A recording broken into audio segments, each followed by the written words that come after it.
In 2014, I quit my job and I went on a journey to around the world to discover what was I really here for.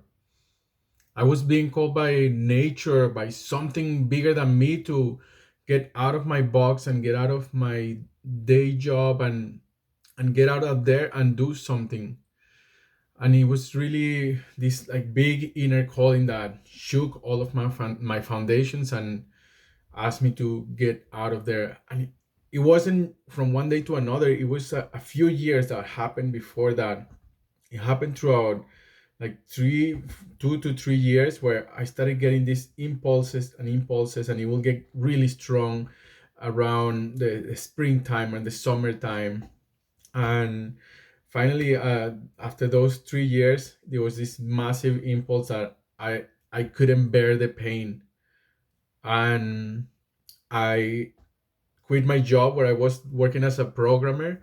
I was really comfortable there. I was making really good money in a really awesome company, working as a computer programmer, and the I just couldn't do it anymore. I reached one day where I was crying, desperate. I was completely lost, and I said like I cannot do this anymore. I don't have the time to focus.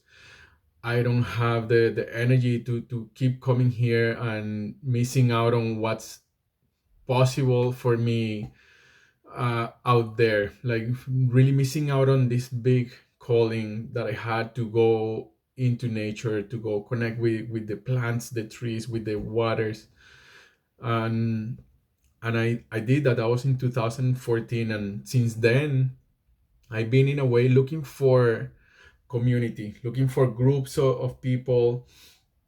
At first I was looking for the indigenous people. I went really traveling north of BC and different places, and not really finding that, perhaps because I was very young at the beginning of my journey, and I didn't have the enough pain, and I was coming with this arrogance that maybe like it will already be built for me, that they're gonna receive me, that they're gonna say like, oh, here is Jorge, let's welcome him into the tribe, let's welcome him here.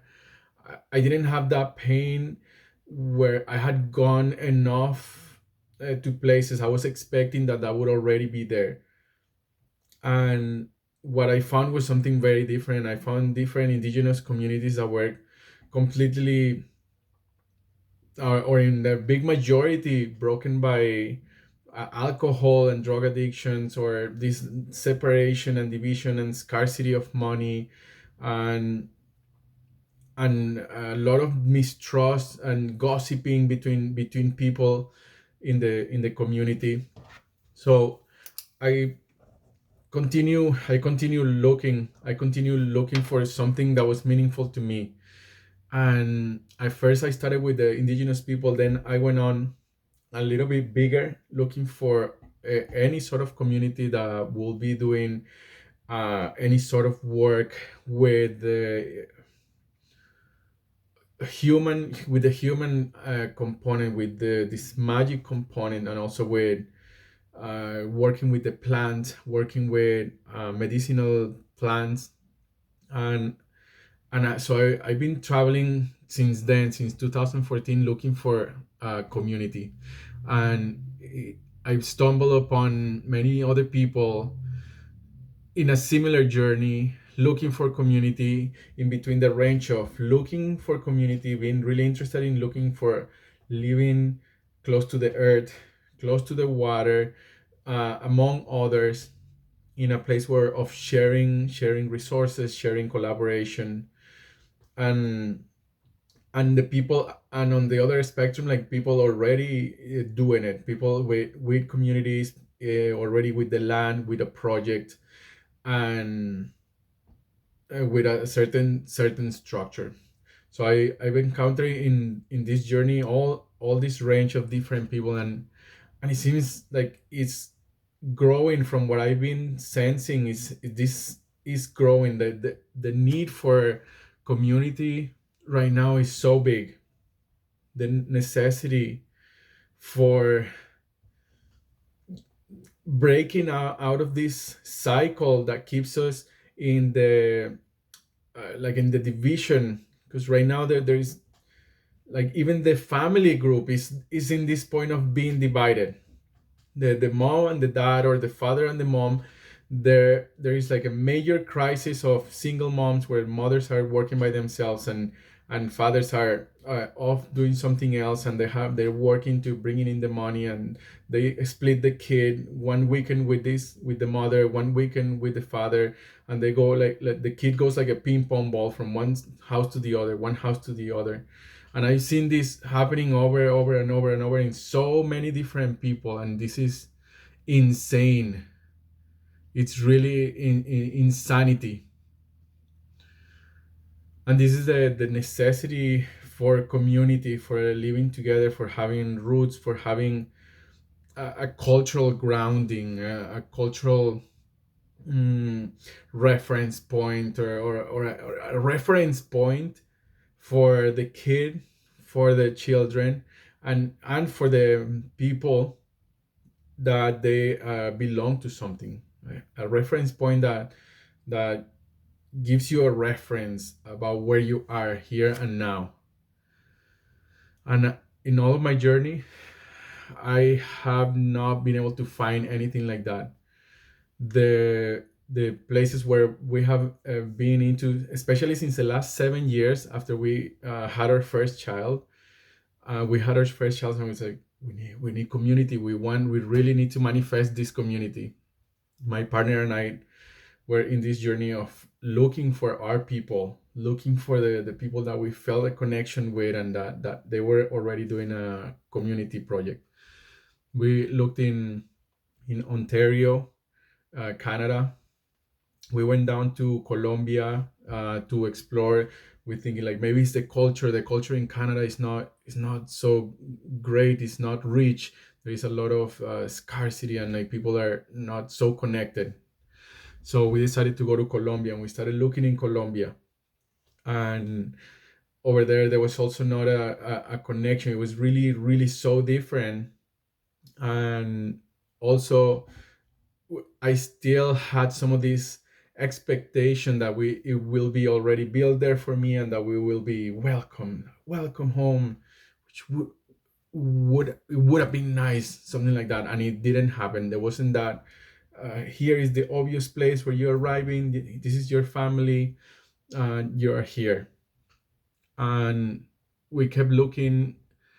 We got sick in Colombia, so we came to British Columbia. We started looking in British Columbia for communities, and we discovered a few different communities here and in Salt Spring Island, in Vancouver Island, and still like it was not that welcoming of a place. So in the different experiences that we've had in the looking for these places, it's like I've gotten to see so many of the different things and how the communities work, and all of the pain points, because there is big major pain points for communities right now, and there is a reason why they are not forming, why communities in the modern world, they are not forming and blooming, and be in a space where it can have enough space for other people to come in and live in that culture or live in that community. In some ways, the sense is more of either scarcity of money, where there is like really there is so tight on resources that it doesn't allow it to thrive, or allow it to be this place of, yeah, come on in, we have this space. Or there is a scarcity of people, where there is not enough people participating in the project.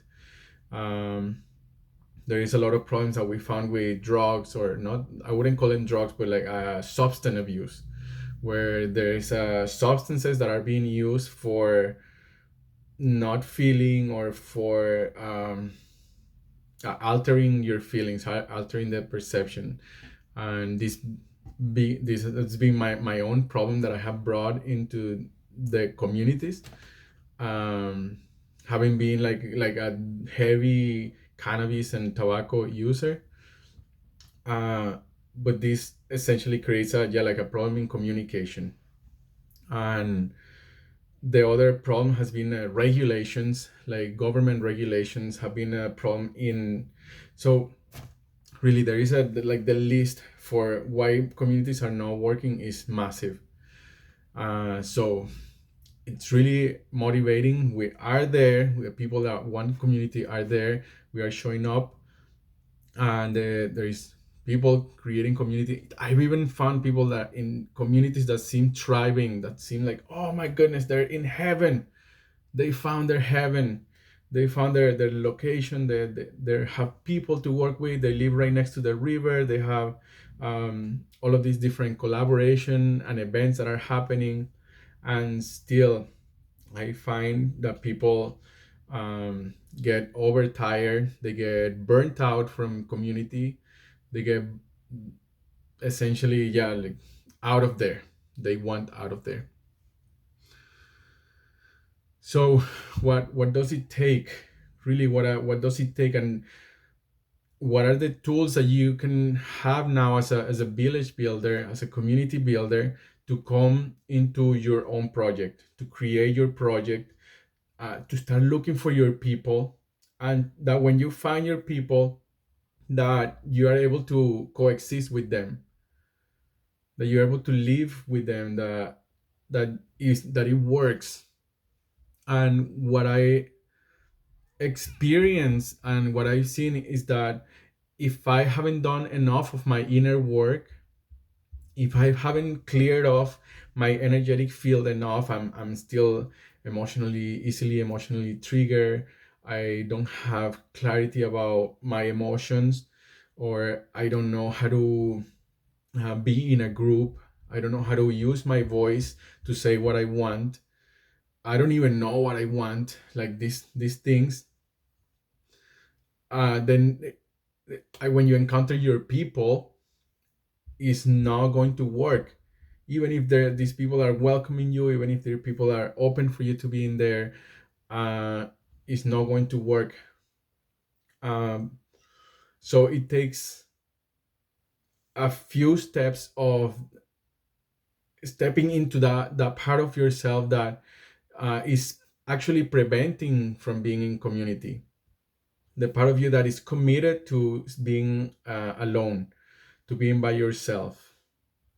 And this is a very scary part, because it touches on this distinction that I have.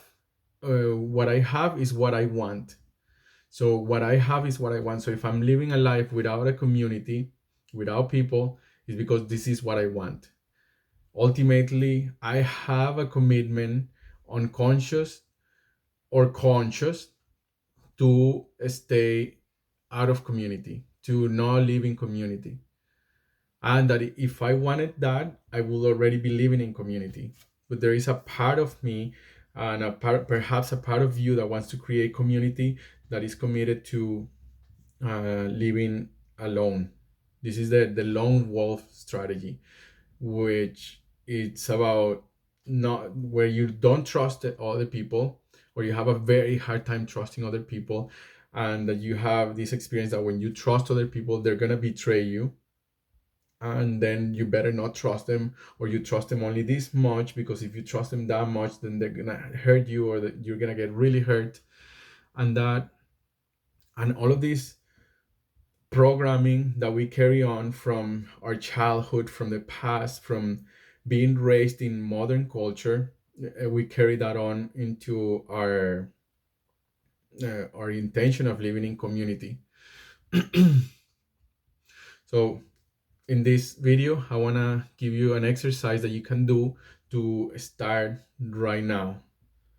And just to backtrack a little bit, these emotional reactions that you have when you encounter community, they there is no way to get through them. It's so mechanic. The response is so mechanic. You're in a circle, somebody says something that triggers you, and the reaction, the emotion comes up, it flares up. And if you don't have any distinction, and you probably don't have any distinction at first, You become reactive, you start interrupting, you start defending yourself, blocking others, putting up the walls, and this starts creating that disconnect, which grows then into resentment, into jealousy, into other things that destroy community and destroy intimacy in your community and destroy teams from having love happening in the space where love is really happening, where something is really juicy and there is juicy collaboration. And even in conflict, you can be in conflict and be flying, you can be in conflict and be in collaboration, but this emotional reaction, it makes it so that this alarm goes off and you're no longer present, they're no longer in the space, you're somewhere else, you're in your emotional reaction and you can no longer see others. So the first step for coming into community, like have you considered that? Have you thought about that? Have you examined that automatic reaction that happens when you get triggered and things come up? The blood starts boiling, or maybe like you shut down and you go quiet. Or for me, it will happen to that I will get busy. I will start washing the dishes, cleaning up the floor, tidying up spaces, neurotically cleaning up spaces. That's me.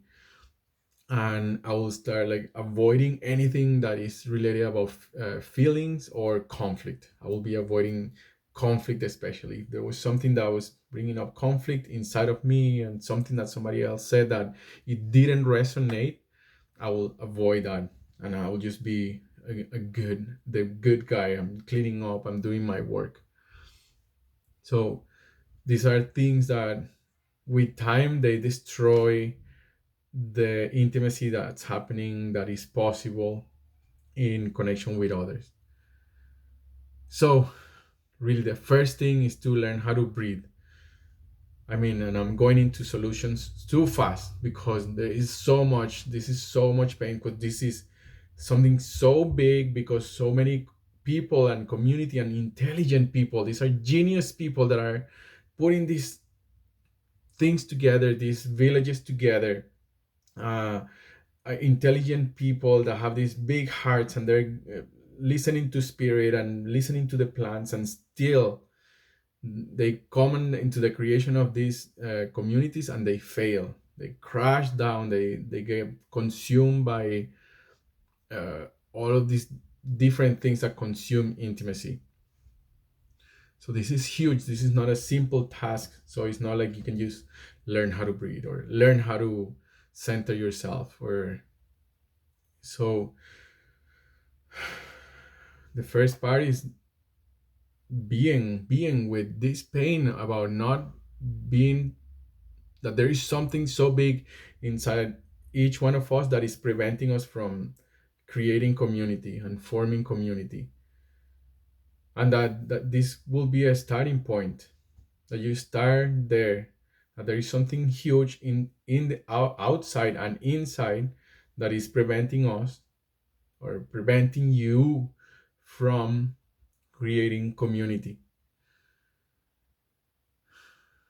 And this is hard to accept, this is something really really difficult, because we want to go fast. Oh, but like we can do this, oh we can do that, or let's try this, let's try that. And from what I'm seeing in the world, there is a lot of work to be done, there is a lot of different layers to be revealed about who you are pretending to be, who you have been trained to think that you are, uh, who you are, how you are accustomed to relating with others, from this mask that it was given it was given by the culture where we were born.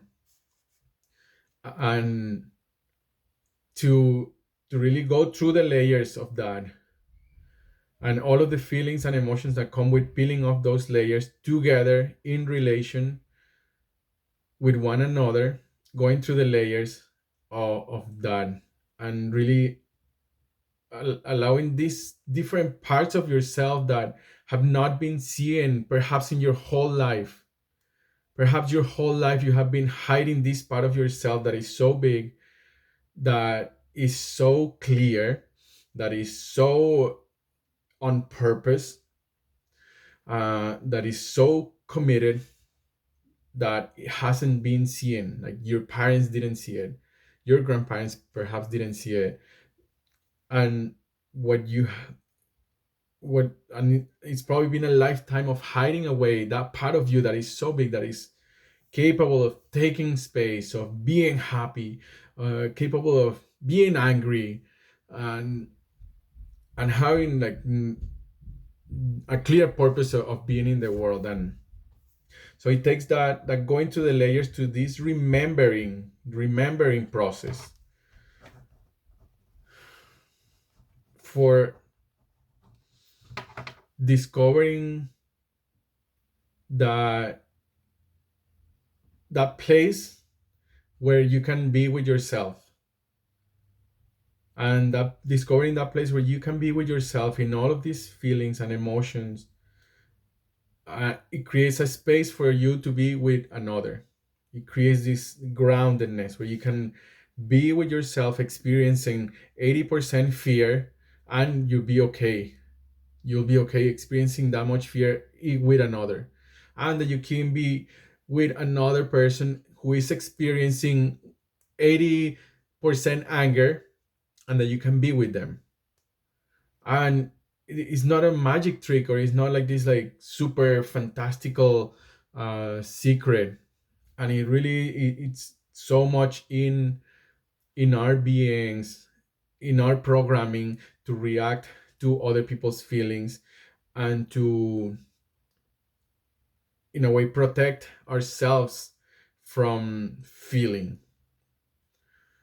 So this is a kind of like opening up this chapter of community building, village building, and walking step by step from my experience of what it has been like to live in a community, many different communities, looking for different communities in different parts of the world, and actually having some percentage of success at that. And it hasn't been that culmination, that peak of this is community, like this is the community thriving. So there is still a lot of work for me to do, and perhaps for you too, who are looking to create community and connect with others. So really, have you considered that,